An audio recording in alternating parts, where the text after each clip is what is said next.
G'day guys, hope everyone is well and having a great day. Just wanted to share this simple message. I shared it earlier on, but I just wanted to share it with you here on the YouTube platform. Make sure you go ahead and subscribe and smash the bell button so you get more updates, and I look forward to connecting you soon. Well, good morning, everyone. Hope everyone is having a great, successful week. And just thought I'd do a live. I haven't had a chance to be able to do a live or any videos for the last 2 days, doing 2 12-hour shifts. But now I'm getting back to normal and transitioning back to my purpose and my passion and my plan. And I hope that you are all doing that. Today, I want to share just a simple message, and I can see that probably a lot of you can see the title above, The Race That Stopped the Nation. And what is it all about? You may be asking, particularly if you're not in Australia, you mightn't understand what is the race that stops the nation. Well, just to take it back a notch so you understand a little bit, the Race to Stop the Nation is particularly a slogan or a marketing campaign, and language that has been used in Australia for since 1861.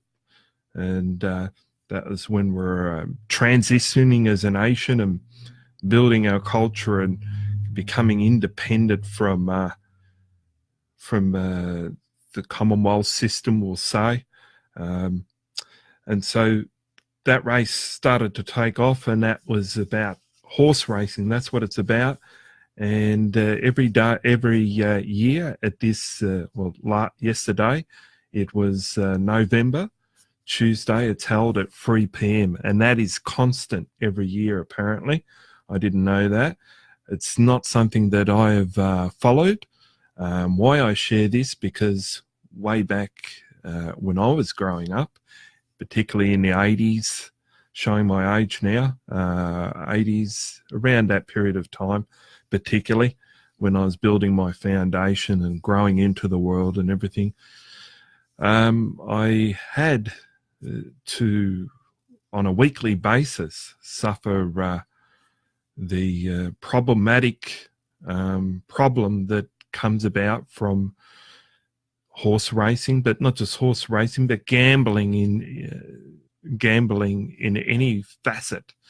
And so that's why I personally, over my journey, way before I was even an entrepreneur or started to even look at network marketing or anything outside working a 9-to-5 job or whatever shift you're doing job, I acknowledged and I said, there's no way I'm going to gamble my life away, because I could see everything was wrong with it.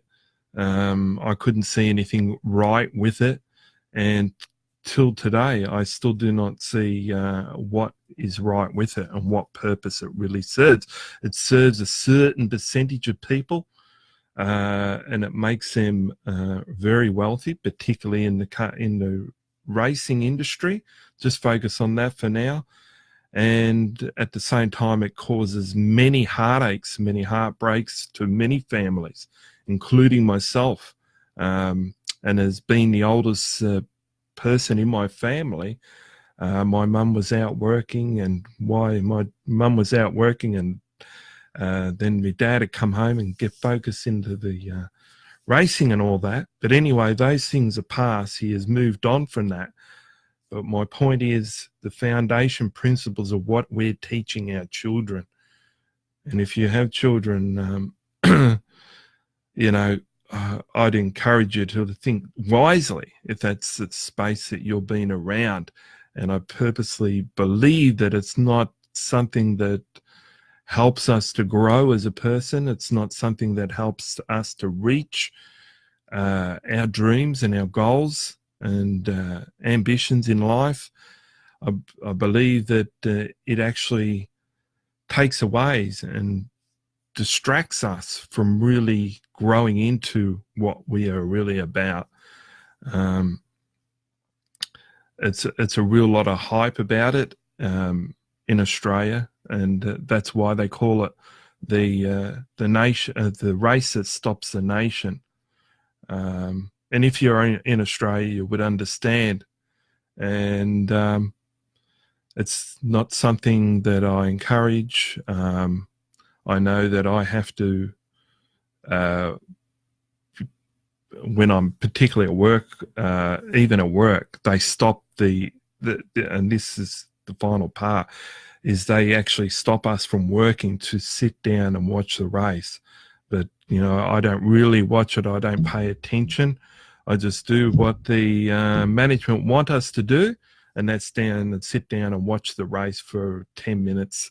But my mind's off into other things. I'm thinking about my own dreams. I'm thinking about my own goals, my own legacy, my succession and transition planning. That's what I do. So if you're challenging in that area, and if you're working for an employee and he may require you to sit down for 10, 15 minutes and, you know, put up with something that you don't like, whether it's the race that stops the nation or whatever it may be, in your own culture. I believe that every culture, every country has its warts, and that's one of our main warts in our country. I could go off into say why the roots is laid upon that. And, you know, gambling is a big part of our nation. It's actually a huge part of our nation, and I believe it's finally starting to change, but it's still not really mainstream yet. But I'm thankful. I'm thankful for the team that we're building, and I'm thankful for, you know, we're now building. We're building pathways and instead of walls against nation, and that's one thing that you can find in in this Unify team that we're building. And I so look forward to being able to connect to you. And today my message is simple. What is your succession planning, and what is stopping your succession and transition planning out when things around you may be trying to dull you down? And how does it really plan out to you what you have to put up with sometimes? Just like I was sharing, that sometimes I have to put up with, you know, certain things because of management requiring us to do it, even if it goes against my belief. How do you deal with that? How do you reframe in that situation? And I'd love to hear your thoughts. And I just leave you with that challenge today. And it's not about a race. It's about a journey, I believe. It's not about a race to the top of the mountain to see who can build the greatest of wealth, who can wear the most glamorous clothing, who can have the biggest house. That is a problem, I guess, in a lot of countries, but particularly here in Australia. And that's why I believe the slogan is not a good slogan.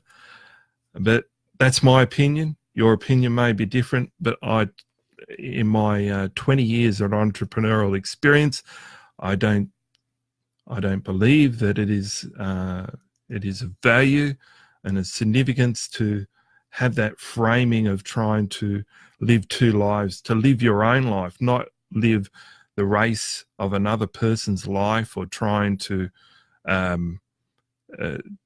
compete or defeat another person, but live your own race on your own terms. And sorry if I'm not seeing people's live questions there. I'll look back later because I want to stay on message as much as possible. And I want to leave you with, guys, if music is something that you like, and songs and lyrics, I encourage you to look at some great lyrics and great songs. I believe some of the best. This is only my opinion.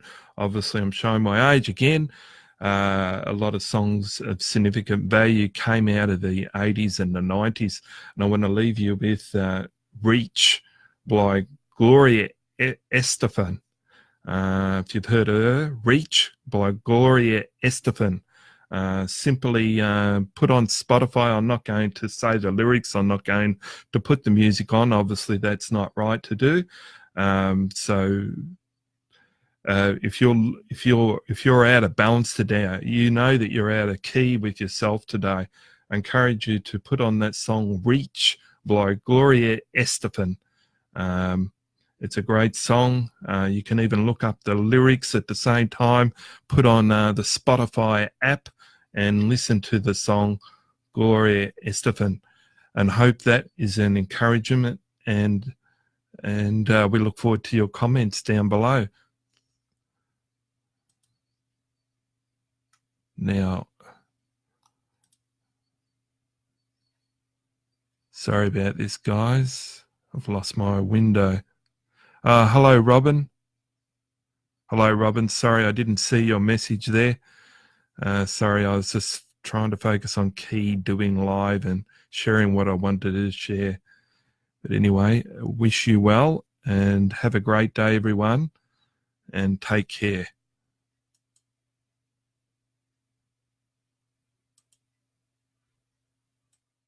Okay, and also in this part 2, I wanted to reframe and reflect on things that I mentioned in the first part.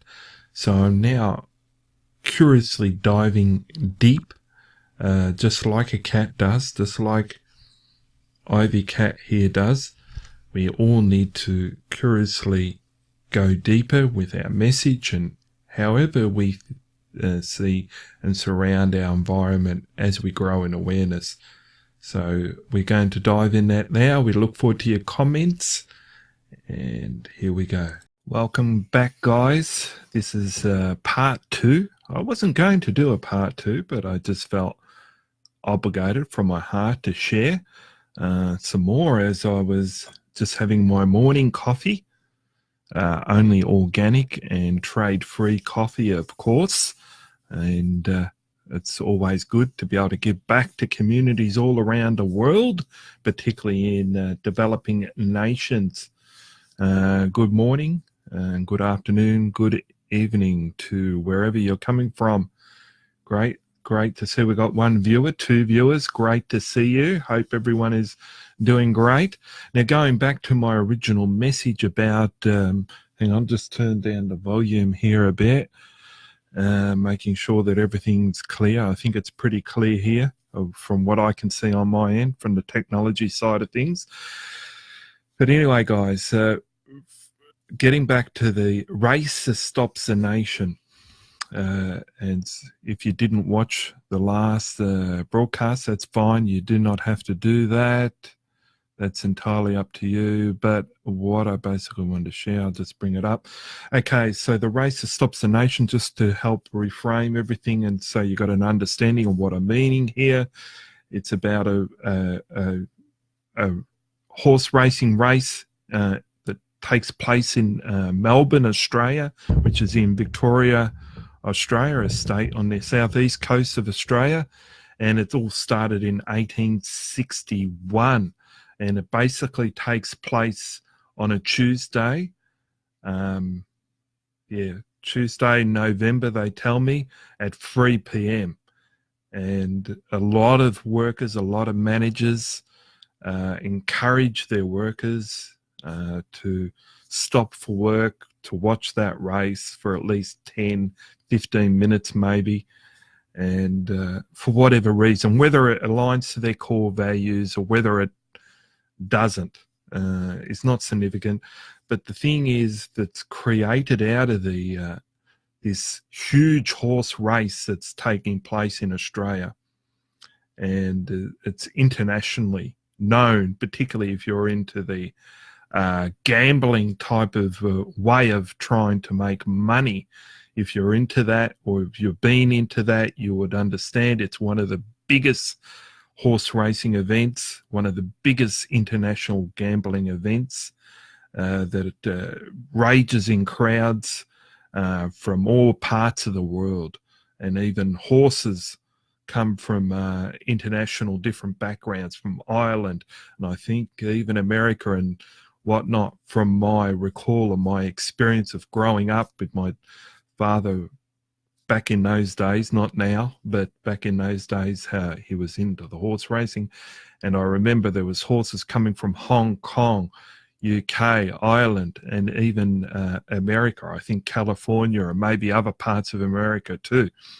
So it's a very climatic event, and our nation was supposedly grown from this race going back to the 1861, and it brought together a community.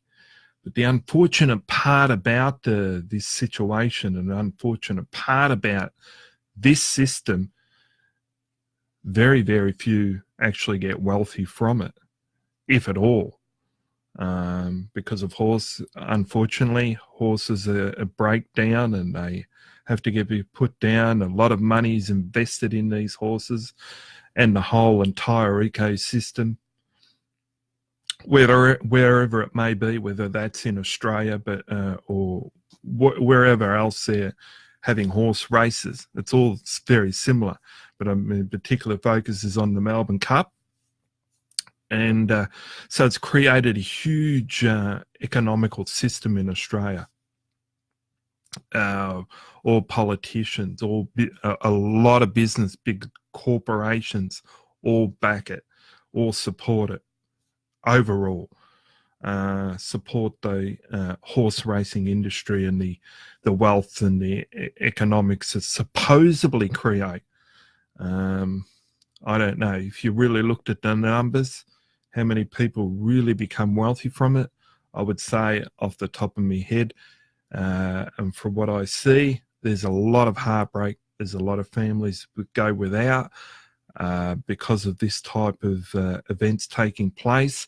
And the whole mindset, it's all about keeping up with the Joneses.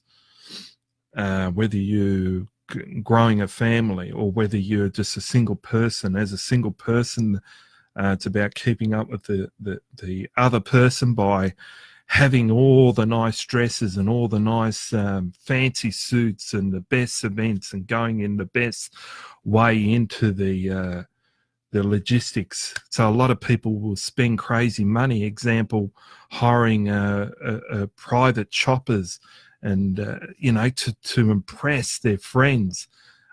So they'll spend thousands before they even enter the gates to go into this horse race.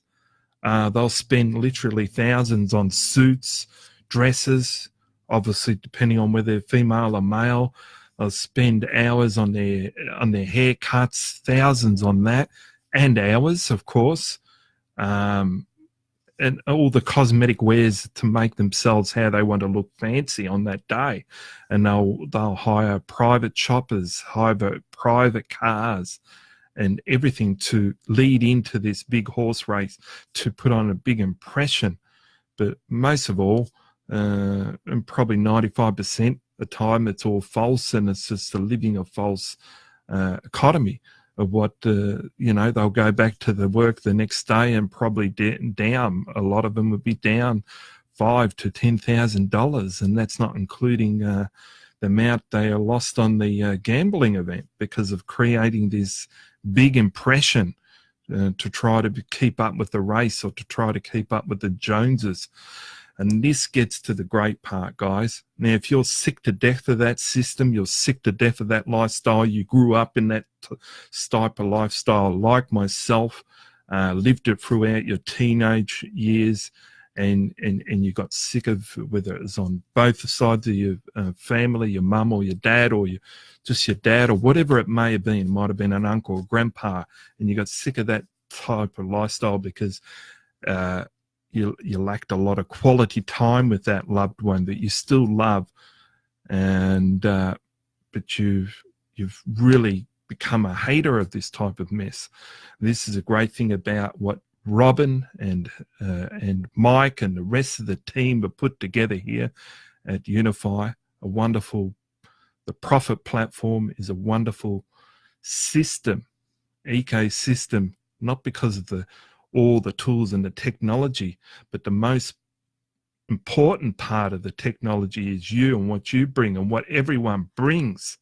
It's the most significant part, and that's the wonderful thing about Unify. It's bringing people back to support one another, not to compete against one another, not to try to keep up with the next Jones or the next Fred or the next Mary, but it's about keeping it simple, customizing and growing from where you are now to where you want to be, and grow into that succession plan and that transition plan and bringing it all together how you want it to be, not how someone else wants you to be, or not how that you are being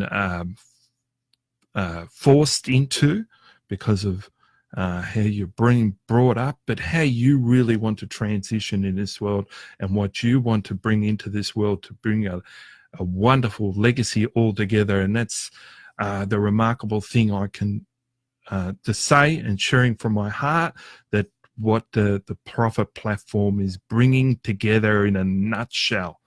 And of course the technology and the funneling system and what Mike and Robin and the rest of the team are putting their focus on, that technology is the icing on the cake. It's the icing on the cake. You bring the ingredients, and the team here as a collective.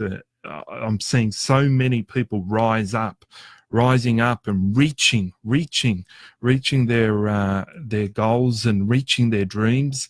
And it just reiterates that I must say now and lead you again with Gloria Estefan. If you like music, you like great lyrics, and you need great lyrics to keep reframing your mind and transitioning you to where you want to be, I encourage you to listen to a great song by Gloria Estefan called Reach. And whether you like to go for walks, or you like to listen in the car, or however you like to listen to music, encourage you to listen that today or tonight or whenever. And great to be able to connect to you once again. And we look forward to talking to you very soon. So have a great day or afternoon or night, wherever you are in the world. And keep on smiling and reaching out and transitioning your system in the world. And that's what the Prophet platform brings. It's about you creating your own system and not being locked into someone else's system. And isn't that fantastic? Isn't that real freedom, not to be told how to think, how to wear, what clothes to wear, what cosmetics to put on, how to have the hairstyle, how someone else is telling you to, how to transition in this world, and how to fly in and fly out of from country to country, or or how you show up at a meeting, or how you show up at a friend's place. Show up how you want to show up, and do that for yourself. And that is where the great legacies are found in the world, and the great dreamers are made, I believe, anyway. And anyway, talk to you soon. Take care. Have a great day.